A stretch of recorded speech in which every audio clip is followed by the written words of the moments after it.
Today we're flying from Melbourne to the island of Taveuni in Fiji. We're flying with Fiji Airways, so we'll see if they're any good, but we'll also dig into some of the history behind the airline and more specifically this guy and the pivotal role that he played in the whole thing. We'll also touch on how in the world people navigated pre-GPS. We've got a special guest this week as well, my mum. So yeah, that's fun, I guess.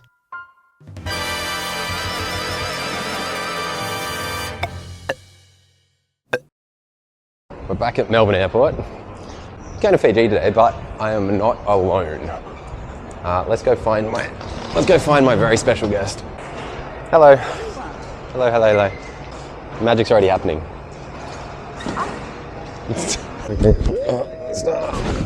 Excited. I'm so excited. Really? Different hair colour, but yeah. Look younger. So we're heading to the island of Taveuni today in Fiji, and our flights to get there are pretty rough. I guess quickly, we're flying from Melbourne to Brisbane in the evening, and then we've got Brisbane to Nadi in Fiji. This flight leaves at about midnight. It's a 3.5 hour flight, and it lands at 5:30 in the morning. And then we've got a 7:40 a.m. little island hop flight on a nice little propeller plane over to Taveuni. And you might be thinking, there's a bunch of flights direct from Melbourne to Fiji. Fiji Airways flies it, Jetstar flies it, Virgin Australia flies it. Why are you doing this to yourself? Well, so the initial plans were to head to Noumea in New Caledonia and then fly over to Fiji, sort of do both. But of course, in New Caledonia's capital, Noumea, looting and arson continued despite a curfew and state of emergency. and so the Noumea flights and hotels all got cancelled, and we had to pretty much find a last-minute ticket to Fiji. This was the most affordable, reasonable option, really. Luckily, Mum has gold status from flying a bunch from work, and I got gold status from that ridiculous Royal Jordanian deal that I did last year. And so at least we got to enjoy some, I was going to say delicious food, but we got to enjoy some food in the Qantas lounges on the way. Surprisingly, the salad. 2, 1. So, what'd you get? No, just the food's pretty good. That's all I can say. The salad's actually not bad. It's pretty standard Qantas fare, isn't it? But I noticed they have a pumpkin Thai soup. The soups are often quite nice. But it's soup. 9 years ago, the last time you and I went overseas took together. off together. Coffee and something. Yeah. Thank you For what? for wanting to spend a week with me. I'm your mother. You will regret it in patches, I'm sure. I already have. Furthermore, for passengers, any routes will remain shortly.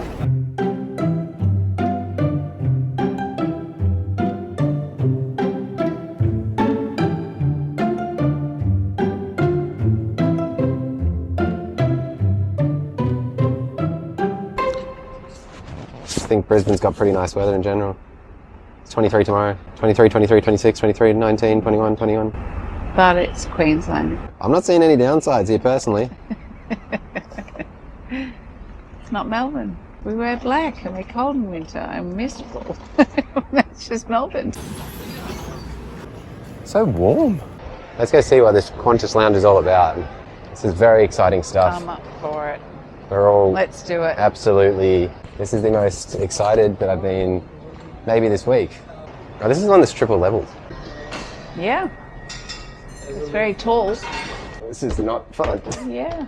But we've got one more level. Well, it's empty. It's really full down there, but it's empty in here. Yeah. Where is everyone? Everybody just needs to come upstairs a bit. Yeah, they do. It's not exactly big, but it's quite compact, really, when you think about it. What's over here? Is there anything over here? I don't know. What is that? It's just access to the coffee machines. Oh, okay. Okay, this is like a little bit, there's nothing up here, Yeah, but yeah. it's empty, which is nice. Very good. Beta going down. You know, this food's actually pretty good. Thoughts on that one? Absolutely. It's ridiculous we don't have a train station at the airport. Ridiculous. I think boarding's in like 10 minutes, but I'm gonna have a shower. Cause this is the shower situation in the Brisbane International Lounge. Actually looks not too bad. So, whoa. I don't believe in quiet clothes, but 2-minute shower. Alright, shower's done. T-shirt, shorts are on now. Not bad. bad at all. 69. There it is out there. It's an A330, big boy.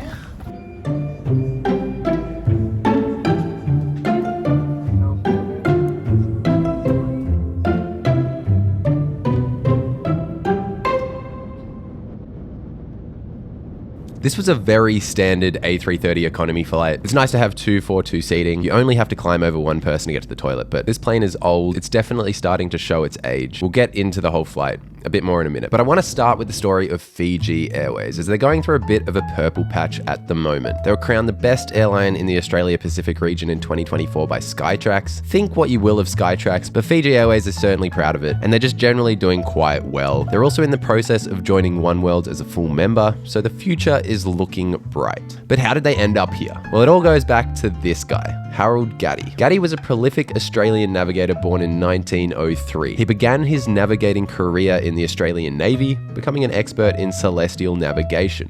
Look at the stars.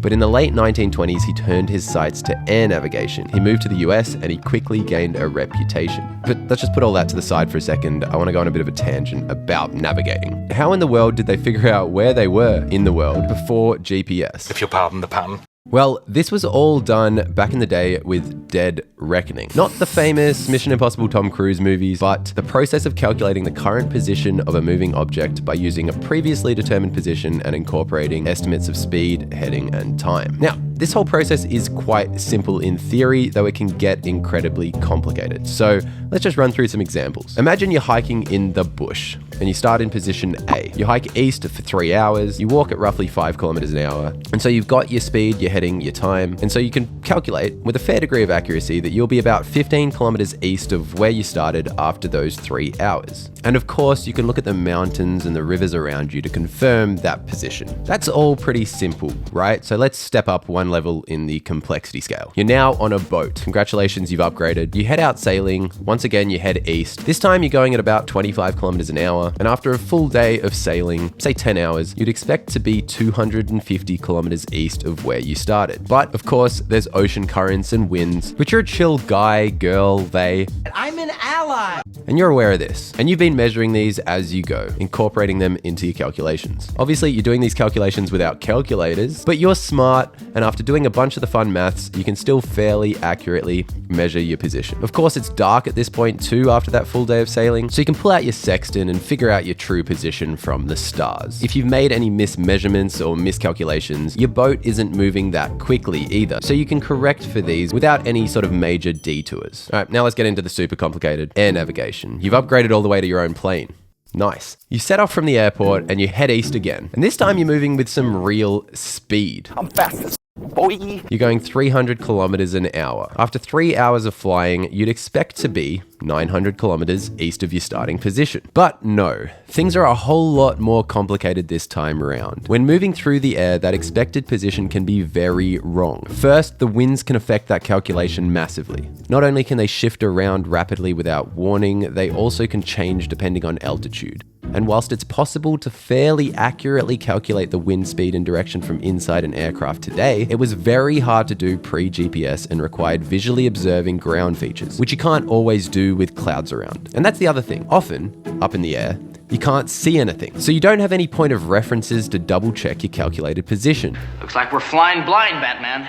Most critically here, all of this happens much quicker than if you were just walking or sailing on your ship. Small mistakes in calculations or measurements can quickly grow into large navigational errors. Because of all of these factors, that once simple dead reckoning process becomes a constantly evolving puzzle that demands skill, vigilance, and a keen eye for detail. And Harold Gatty was a master of this art.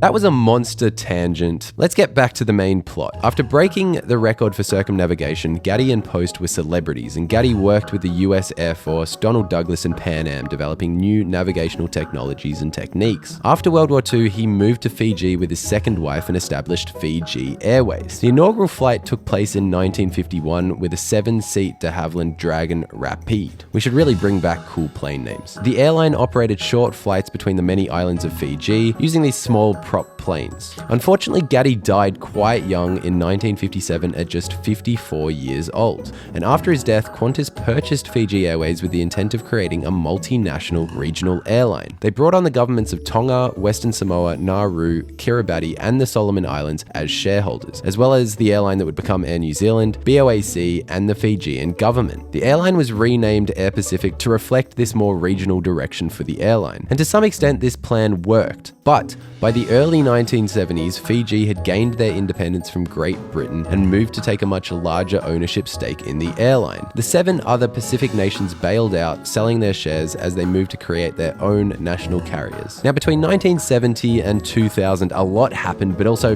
not much happened. They expanded internationally, they operated 747s, Fiji was becoming a major tourism destination, and Air Pacific, as it was called at that point, was the major driver in getting people to the islands. Over this period, Qantas would go from owning majority of the airline to selling down to only a 10% stake, to then increasing its shareholding back up to 46% by 1998. Today, they own 16% of the airline, with the rest owned predominantly by the Fijian government and their National Retirement Fund. In 2013, they rebranded back to Fiji Airways, goodbye Air Pacific, and ever since, things have been going pretty well. They operate a small but efficient fleet across many of the Pacific nations, as well as the US, Asia, and of course, Australia. I'll get into more details about their unique niche that they operate in next week's video, but in short, they've got a pretty great business all round. Anyway, let's get back to the flights. Let's actually get to Fiji and do some island hopping. Right, so I think we've started the descent into Nadi, Fiji. It's a rough flight. Left at midnight, landing at 5 AM. I have not slept for a single second. Anyway, here's the toilet. This is one of the ones in the middle. This plane is definitely showing its age. Not sure what's going on there. This is just loose. I don't know, doesn't seem to want to close. I think this might be one of the oldest A3... I think this is the oldest A330. But yeah, definitely starting to show its age. Overall, they're friendly service. Super friendly service. The food was not great.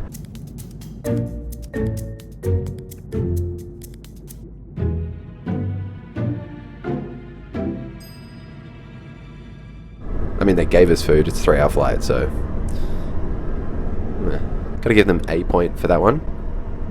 I'm just pulling an all-nighter tonight. I'm gonna collapse on a beach when we get there, so... That'll be nice, at least.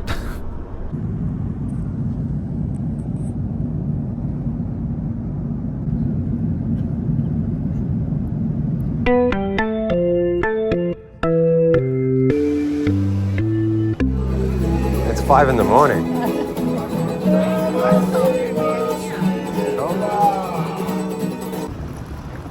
It's very cute, it's very nice. Got an outdoor sitting area. There's no toilet on the plane. It's a little plane. Yeah, but still. There's no toilet on the plane.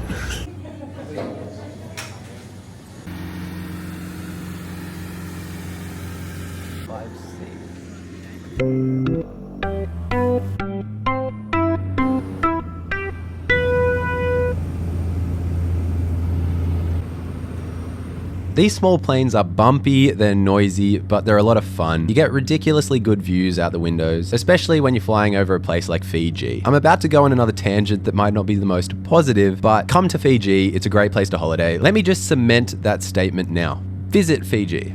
Okay, now that that's out of the way, I've got 2 things. 2 things. Let's start with a bit of sad news, and I learned this from the only trustworthy news source out there, really, Spanian. Oh, solitonate.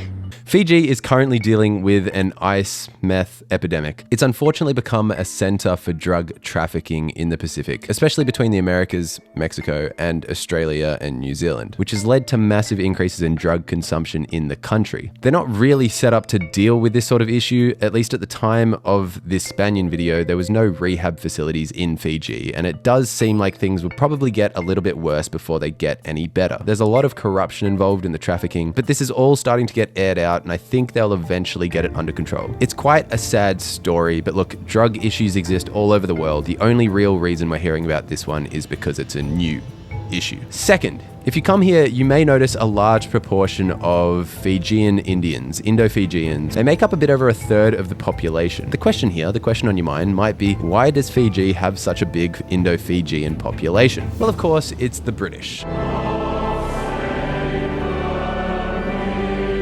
Fiji was a British colony up until 1970, and between 1879 and 1916, just over 60,000 workers were brought over to primarily work in the sugarcane industry. Now, was this slavery? Technically no, but I'll let you be the judge. All of these workers were brought over under the Gurmit system of indentured servitude. Under this system, workers agreed to work for a set number of years, typically 5, on the sugar plantations. And then they were given the option to either stay in Fiji or return to India. The working conditions were harsh, with long hours, poor wages, and often inadequate housing. It's also known now that many of these workers were misled or tricked into going to Fiji. The recruitment process often involved deceit or coercion, particularly targeting poor and uneducated individuals in India. In terms of returning to India after the contracts were completed, this was provided for free if they worked an additional 5 years as a non-indentured labourer, or they would have to pay for their own way home. This meant that a majority, around 60% of the 60,000 labourers, chose to stay in Fiji, either as they could not afford to get home, or they had developed new lives in Fiji. This has been the root cause behind many of Fiji's political issues. Post-independence, the political parties have often been split along ethnic lines. These race issues have also led to many of the country's government coups. But we'll leave it there because I'm not going to pretend to understand the deep political and economic state of Fiji. If we put all of that aside, Fiji is great, and all of the Fijians that we encountered were lovely, and you should definitely visit. We stayed on the island of Taveuni. It's not one of the major tourist islands, and more generally, it has a pretty small population. But that made it even more incredible as a place to just chill out and relax. It's 11:58. Yes. Flight leaves in 12:55, so. there we go, 57 minutes. We're still in the hotel. We are. But let's go see how easy it is to travel into Ireland in Fiji. Thank you very much. Thanks for everything. The flight is landing. He's landing now, is it? Good. Okay. Bye-bye.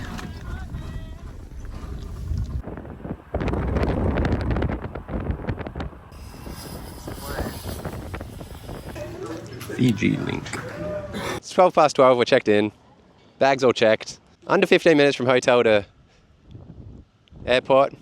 Got the boarding pass. Now we just wait around, I guess. There's not a whole lot going on, is there? There's a toilet. I think, is that the post office as well? Next to the departures building. Planes arrived, ready to go. They only fly to Nandi from here, so it's just in, out, all day. Should we go stand next to it? Let's go. That's your jet fuel. Cool. We go sit inside the departures building. There goes the bags. The bags go in the nose. And I guess the tail as well. Thank you. Well,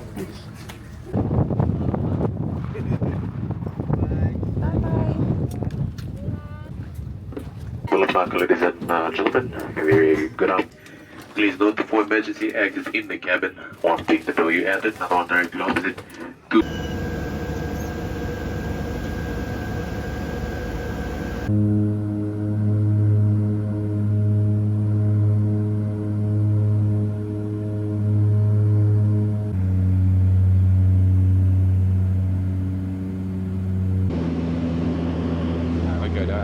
I don't know if you'll be able to hear me at all in here, because it is incredibly loud. Even over this absolutely ridiculous noise inside the cabin, there is a couple of big boys in the back row, and they are talking so loud that I can even hear them halfway up the plane. Yeah, a couple of big boys are screaming at each other in the back row, just having a chat. That's all I had to say.